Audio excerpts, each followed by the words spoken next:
Allez, bonjour à tous, très heureux de vous retrouver pour cette nouvelle vidéo.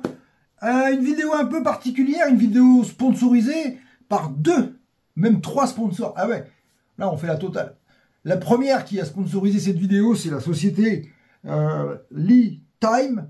Bon, ça se prononce comme ça, mais Li-Time, c'est le fournisseur de batterie. En fait, c'est lui qui m'a fourni la batterie. On en a déjà parlé de cette batterie. Je vous ai fait une vidéo sur le sujet où je vous ai expliqué ses capacités, comment elle fonctionne.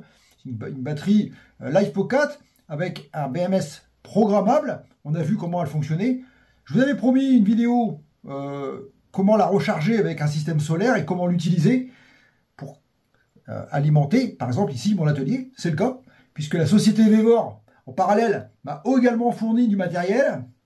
Elle m'a fourni un onduleur 3500 watts. Également, je vous ai fait une vidéo sur le sujet, vous pourrez la voir, je vous mets le lien aussi. Les deux liens seront en haut à droite de l'écran, vous pourrez aller cliquer pour aller voir ces deux vidéos. Et également, la société Vevor m'a aussi fourni deux panneaux solaires de 100 watts en 12 volts 5. Donc, voilà, j'ai tout le matériel. Et le troisième sponsor, je le nomme, mais il y a longtemps que j'ai le produit, c'est la société Juntech qui m'a fourni un kit complet de coulomètre qui va permettre, lui, de pouvoir voir ce qui se passe dans l'installation en temps réel, c'est-à-dire sur un petit écran, on a la possibilité de savoir ce qui rentre et ce qui sort, et combien on produit, combien il reste, combien de temps on a encore d'autonomie, enfin, beaucoup de paramètres qui sont très importants quand on est en autonomie complète.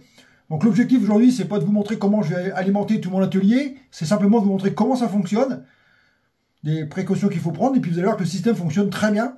On arrive à produire du courant, simplement. Évidemment, j'entends déjà les gens dire oui, mais c'est pas gratuit. Évidemment, il y a le matériel à acheter. Évidemment, je peux vous comprendre. Il faut investir une fois dans le matériel pour avoir cette production électrique solaire gratuite. Mais avant, il faut quand même rentabiliser l'installation. On verra à la fin à peu près de la vidéo pour ceux qui seront encore là. Je vous ferai une petite estimation de à peu près à combien ça revient de faire une installation complète. En attendant, on va commencer par regarder un petit peu le manuel pour voir un peu les schémas de montage. Et puis après, on va passer à l'installation pour voir comment cela fonctionne. Allez, c'est parti. Bon, alors, ce qui nous intéresse vraiment, c'est le câblage. Hein. On a deux possibilités, on en a même trois, puisqu'on a une possibilité de mettre un relais. On le voit ici, on verra après, on va déjà regarder comment ça fonctionne avec le premier. Alors ici, sur le boîtier, vous avez derrière un switch qui permet de passer en 2 watts ou de passer en 3 watts. Alors, le schéma est différent dans les deux cas. Le plus simple, c'est d'utiliser celui-ci, parce que du coup, vous allez utiliser la tension de la batterie pour alimenter le système, avec le fil ici, qu'on va retrouver donc sur la borne ici qui s'appelle, alors c'est écrit petit, hein, mais bon, vous regardez, c'est bien en haut ici, elle va directement au positif batterie, d'accord. Ensuite, si on regarde le shunt, on a donc le négatif du chargeur qui vient sur l'OAD, donc côté moteur, et batterie, côté batterie, négatif.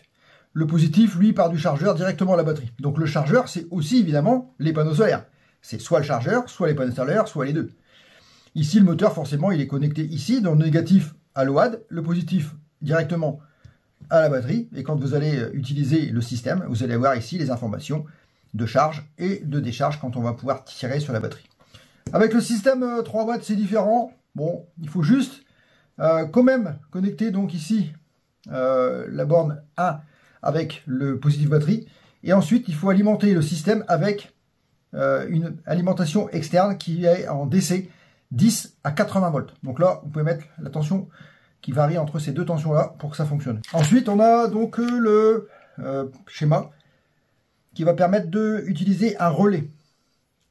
Parce qu'on a des fonctionnalités ici, on verra ça plus tard, on a des fonctionnalités ici qui nous permettent de gérer beaucoup de choses, comme par exemple le courant de charge, le courant de décharge, la tension, la température, la capacité. Tous ces éléments sont possibles et reliés au relais. C'est-à-dire que si par exemple on décide de ne pas charger à plus de 5 ampères, il suffit de régler dans les paramètres à 5 ampères, et dès que les panneaux solaires vont fournir 6, ça va couper, ici le relais va couper la charge. Il va couper avec mon positif, ça va s'arrêter. Donc ça peut être une sécurité. Après, si c'est une question de température, hein, si vous reliez une sonde de température à votre batterie, évidemment, dès que la température de la batterie va atteindre un certain seuil, si vous avez mis, je sais pas, 40 degrés, quand elle sera à 40 degrés, toc, ça va couper, la charge va s'arrêter, la batterie va refroidir. Une fois que la température sera redescendante, la charge reprendra aussitôt derrière. Bon voilà, ça c'est des fonctionnalités qui sont vraiment très importantes, mais ce qui est vraiment important c'est le display. Allez, on va voir comment on a connecté le système, on va voir les panneaux, comment on les a mis, puis on va voir si ça marche. Alors voilà comment on va gérer le système. Alors c'est un peu fouillon hein, comme installation. Là j'ai une batterie 12 volts pour l'alimentation avec le switch en 3 watts. J'ai mon shunt, j'ai une batterie, donc la fameuse batterie Lighttime, mon sponsor. Et donc c'est un peu pour lui que je fais aussi cette vidéo, ça me permettra d'avoir un peu de visibilité. L'idée c'est de pouvoir recharger cette batterie en autonomie, c'est-à-dire la recharger avec du soleil pendant que je n'utilise pas, pour pouvoir après refaire du secteur de 120 pour alimenter mon atelier. Ça c'est ce qui est prévu. Donc là l'idée c'est de la recharger, elle n'est pas pleine. Donc on a l'entrée du shunt ici, on a bien ici indiqué l'OAD, donc j'ai fait avec des petits fils, là, c'est juste pour la démo. Une petite languette ici, juste pour faire la démonstration. Alors, ne vous inquiétez pas au niveau des couleurs. Ici, j'ai mis un rouge, on aurait dû mettre un noir, j'ai mis un rouge. Bon, c'est pas alarmant, mais c'est comme ça. Donc, on a bien ici le négatif qui va arriver donc du panneau solaire, qui ressort du shunt et qui va au négatif de la batterie. Le positif, lui, va directement ici au MPPT. Le display est relié directement au boîtier. On est sur le switch 3 watts, donc il faut une alimentation externe pour que ça fonctionne. La première chose à faire, on va dire que c'est de contrôler la tension des panneaux. On va mettre un testeur en route. Donc, on a ici notre arrivée qui vient donc des panneaux solaires. Donc, les couleurs, c'est pareil, hein, c'est pas respecté, ne vous inquiétez pas, l'essentiel c'est que ça soit dans le bon sens. C'est pour ça aussi qu'il faut vérifier. Donc, on vérifie toujours, donc on va mettre ici le négatif tout de suite. Hop, on bloque. Et ici, on va tester le positif. On voit qu'on est dans le bon sens. On voit surtout qu'on a 27 volts,28. Voilà. Donc c'est bien. On veut que on ait du 29 volts et quelques à la sortie du MPPT. On va voir si ça marche. Donc on va connecter tout de suite le MPPT. Donc le fil du MPPT, il est là. Donc ça, c'est ce qui arrive du MPPT. On va le mettre là au propre. Voilà, ça c'est le display. On va le mettre par là pour l'instant. Voilà, donc là on a le négatif qui vient du panneau solaire qui rentre ici. On a bien ici l'indication panneau solaire, ici sortie. Donc on connecte. On connecte ici le négatif. Voilà. Et le MPPT démarre. Il est réglé sur 24, on le voit ici. On attend quelques secondes, le temps que ça se paramètre. Voilà, on voit que le voyant solaire est allumé rouge. Batterie, on voit que c'est vert. Donc c'est bon, on va pouvoir envoyer. On va pouvoir envoyer du courant dans le système. Donc on a vu que la tension était bonne. Ce qu'on voudrait savoir, c'est combien on a en sortie du MPPT. Donc le MPPT pour l'instant il n'est pas raccordé, puisque on voit que ici on a le négatif qui est ici. Donc on va vérifier la tension de sortie du MPPT. Donc on va prendre le négatif, toc, on va le relier ici, toc, et on va aller chercher ici. Donc le positif qui lui est toujours relié ici, directement par ici. Voilà. Et là en sortie du MPPT, bon, on a 28 volts 7, 28 volts 73. C'est ce que demande la charge de cette batterie, ne doit pas dépasser, c'est du LiFePO4, donc ça ne doit pas dépasser 30 volts. On est à 28 volts 73, très bien. On va pouvoir donc maintenant connecter le MPPT au système, alimenter le système et voir ce qui se passe. Donc je reprends ici le négatif. Voilà, je vais enlever ça. Hop. On va le connecter ici, on va mettre en route avant le système. Donc pour mettre en route le système, je vais alimenter, puisqu'on est en 3 watts, j'alimente le système avec ça. Le display s'allume, voilà. Donc on voit que la batterie est à 26 volts 54, on voit qu'on est à 16%. Donc on va mettre en charge. Pour mettre en charge, c'est simple. On va prendre ici le négatif du shunt, côté LOAD. la sortie négative du côté MPPT. On connecte. Et voilà. Là, on est en charge. Ça s'installe progressivement. 4, on va laisser stabiliser. 63, on est à l'entour de 4,6 ampères. On est dans les Hauts-de-France. On est au mois de janvier. Le soleil est au zénith puisque on est presque entre 13h et 14h là. Donc c'est là il est le plus puissant.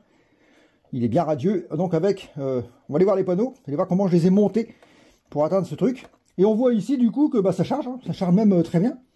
À 122 watts. On voit ici 122 watts. Et on voit ici les ampères-heure qui sont en train de se mettre. J'avais déjà mis un petit peu en route avant. J'avais mis 16 ampères-heure. Et on est à 16%. Voilà, il reste 18h,1 minutes de charge. Avec cette configuration. Alors évidemment, j'ai 2 panneaux. On va voir tout de suite les panneaux. J'ai 2 panneaux qui sont montés en série. Ce sont des panneaux de la marque Vevor, hein. C'est un sponsor aussi, d'ailleurs je le remercie également au passage, qui m'a fourni un kit de panneaux, de 2 panneaux de 100 watts, 12 volts et quelques, donc ça suffit pas pour en parallèle pour pouvoir alimenter le MPPT, donc il faut les mettre en série par 2, ce qui me fait du coup la bonne tension pour que le MPPT puisse les transformer. Donc là, avec, du coup, ça fait 100 watts. Hein. Donc ça marche plutôt pas mal parce qu'on est en hiver. Donc en été, ça pourrait marcher encore mieux. Et si on multiplie autant de fois le nombre de panneaux, c'est-à-dire que là, on en a 2. Admettons qu'on en mettrait 4 ou on en mettrait 6. Bah, avec 6, on arriverait presque 3 x 4, 12. Ouais, on arriverait en été facilement à 15 ampères en pointe. Même un peu plus peut-être. Donc ça veut dire que la batterie se chargerait beaucoup plus vite et on pourrait tirer beaucoup plus de courant. Alors si on veut utiliser le système en 2 watts au niveau du switch, et supprimer la batterie ici, c'est faisable. Donc on va supprimer la batterie ici. Donc on déconnecte les 2 fiches qui vont à la batterie on l'enlève, on n'en a plus besoin. On va derrière le boîtier ici, on a le switch ici, qui est monté sur 3 watts. Avec une petite pointe, vous pouvez le déplacer vers 2 watts. Et là on est directement alimenté. C'est plus simple, on est alimenté directement par ici la batterie, c'est-à-dire ici sur le positif, on a un retour à la première borne ici sur VSNS au positif direct. On n'utilise plus du coup la VEXT ni la GND. Voilà. Et là on est du coup alimenté en direct et le système fonctionne. On a une bonne progression, hein, c'est pas mal. Hein. On va aller voir les panneaux maintenant, comment je les ai montés. Alors les panneaux sont installés ici, on voit bien qu'ils sont bien orientés. Donc plein sud, avec une inclinaison qui est bien adaptée par rapport à la période de l'année, hein, un petit peu à plat, mais bien. Et du coup, ils sont montés tous les 2 en série, on peut voir derrière. Alors le branchement série, c'est simple. Hein. J'ai raccordé donc les 2 panneaux ici ensemble. Et ici, les sorties 1 et 2 qui vont récupérer l'alimentation en bas. Alors j'ai installé ici donc l'onduleur. 3000 watts Vevor, encore merci à mon sponsor. Ça aussi, c'est un produit qui m'a été offert par la société Vevor. Donc, vraiment, c'est une vidéo multi-sponsor. Du coup, le système est en place. Maintenant, j'ai plus qu'à appuyer ici sur le bouton pour mettre le convertisseur en route. Donc ici, on fait du 220. Ici, on fait du 28 volts avec le panneau solaire et donc le MPPT qui est en charge. Et on voit ici qu'on est à 4,28 de production solaire. Si j'utilise un appareil, comme par exemple ici, un petit souffleur à air chaud, c'est un autre truc, un appareil qui est assez consommateur, 300 watts, si je mets en route, qu'est-ce qui se passe? 220 volts, ici. On voit que je consomme du coup 8,5 ampères sur la batterie. Ici l'écriture est passée en bleu. Ça veut dire que je suis en consommation. Si je l'arrête, je vais repasser en production. Si on met un appareil, par exemple, moins énergivore que l'appareil soufflant, si par exemple je remplace ça par je vais essayer avec un chargeur. Voilà, ici on a un chargeur de batterie. Voilà, on voit que ça baisse ici. Donc on est toujours en production malgré que je charge la batterie ici. Ça reste positif, donc c'est à dire que là on continue à recharger la batterie et on recharge ça gratuitement avec l'énergie solaire. Donc c'est juste beau gosse. J'adore ce système. Maintenant, il va falloir, bien sûr, peaufiner le système pour pouvoir avoir quelque chose de propre, d'installer correctement tous les éléments pour que ça soit utilisable. Je pourrais du coup raccorder sur ce système-là mes imprimantes 3D, ma graveuse laser, tout mon éclairage et toute mon électricité ici dans mon atelier grâce à des batteries. Je vais quand même encore vous montrer un truc avant de conclure la vidéo. C'est comment on peut régler ici la tension de sortie du MPPT. On voit qu'ici, on a l'indication qui nous donne la tension de sortie de panneau, 28,8, mais, non, 27,7, c'est les panneaux, 28,8 c'est la sortie qui va à la batterie. Si on veut ici changer, on tient appuyé 7, on arrive sur 24, 36, 48, 60, 72 volts. Voilà, et après on revient à 24. Et pour remettre sur 24, on tient appuyé le 24 pendant un certain temps, jusqu'à temps qu'il... Voilà, il s'est validé. Les trois petits traits signalent qu'on est bien réglé. Donc, en 24 volts, première tension, 28,8, c'est bon, ça refonctionne. Voilà, vous savez comment on règle tout. Après, les paramètres du display, tout ça, c'est pas le sujet de la vidéo. Le sujet de la vidéo, c'était de faire voir qu'il était possible d'avoir une autonomie complète avec une batterie ou deux batteries en 25 volts, 6, avec un onduleur 3000 watts pour fournir du courant. Avec ça, on va pouvoir être autonome à 100% des panneaux solaires. Voilà, l'idée c'était de vous montrer tout ça. Bien évidemment, vous pouvez laisser le système fonctionner tout le temps sans avoir à couper que ce soit. Quand le soleil va diminuer, le système va s'éteindre. On peut ici facilement éteindre l'écran. Il suffit de tenir le bouton ici bas quelques secondes, lâcher. L'écran s'éteint. Et pour le rallumer, c'est la même chose. On tient le bouton bas quelques secondes et on lâche, ça se rallume. Voilà. Donc là, moi, j'ai pas besoin de voir ce qui se passe. Je vais l'éteindre. Hop, je le tiens appuyé. Toc, et l'écran est éteint. Et là, le système est en charge. Je reviendrai voir ce soir quand ça sera. À quel niveau c'est. Vous laissez le temps qu'il faudra pour que ça charge. Évidemment, il faut attendre qu'il y ait du soleil. Il faut aussi avoir la surface de panneau. Il faut équilibrer le système en fonction de ce que vous avez besoin. Ben voilà, je pense que vous avez bien compris comment le système fonctionne. Alors attention, soyez prudents, on manipule du courant, on manipule de la tension électrique. Si vous n'avez pas les capacités, ne le faites pas, faites bien attention, raccordez bien le système avec des protections. Évidemment, là, pour la vidéo, j'ai fait simpliste, mais il faudrait quand même penser à mettre au moins le minimum, raccorder le système à la terre, mettre des disjoncteurs pour éviter tout court-circuit et toute possibilité d'endommager évidemment le matériel. Après, on pourrait aussi très bien utiliser la basse tension, c'est-à-dire utiliser les 24 volts, les 25 volts 6 de la batterie pour alimenter par exemple les imprimantes 3D au lieu de passer directement par les transformateurs des machines, directement alimenter les machines. Bon, c'est possible, mais bon, ça va faire des tensions qui vont pas être forcément stables, ça fait beaucoup de travail. Après, ce que je pourrais faire éventuellement, c'est aussi alimenter mon réseau basse tension, c'est-à-dire tout ce qui éclaire mon établi, c'est des lampes à LED qui fonctionnent en 5 volts. On pourrait très bien envisager de faire une sortie qui prend directement sur la batterie en passant par le shunt pour avoir toujours la consommation et mettre un abaisseur de tension pour avoir du 5 volts et puis faire fonctionner le système. Ça consommerait moins que de transformer évidemment du 220, enfin du 24 volts en 220 pour atteindre faire fonctionner une alimentation en 5 volts. C'est un peu ballot, ça fait beaucoup de pertes. Il y a plein de possibilités pour économiser. On en parlera peut-être plus tard, mais pour l'instant, vous avez vu, le système fonctionne très bien. Alors, je vous avais promis à ceux qui sont restés, évidemment, de savoir un peu combien ça pourrait coûter. Évidemment, alors quand on fait le total, bah, ça pique un peu parce que, bon, entre l'onduleur, entre les batteries, ou la batterie, et les panneaux solaires, le contrôleur Juntech, on va dire qu'avec un minimum de matériel, on va se retrouver entre 1000 et 1500 euros d'investissement. Alors ouais, vous allez me dire, putain, le mec, il nous annonce 1500 balles d'investissement, c'est énorme. Alors oui, ça peut paraître cher, mais imaginez ce que vous allez pouvoir économiser comme courant. Parce que ce système-là, si vous avez par exemple un lave-linge, ouais, un lave-linge, ça consomme beaucoup de courant, un lave-linge. Si vous avez une pièce qui est indépendante à votre habitation, vous avez une pièce où vous pouvez mettre une machine à laver, vous faites un petit système solaire, vous mettez votre machine à laver, et là, vous marchez gratuitement, parce que la machine à laver, elle ne tourne pas non plus tous les jours, ou peut-être une fois par jour. Donc le soleil aura largement le temps de régénérer les batteries pour pouvoir utiliser la machine.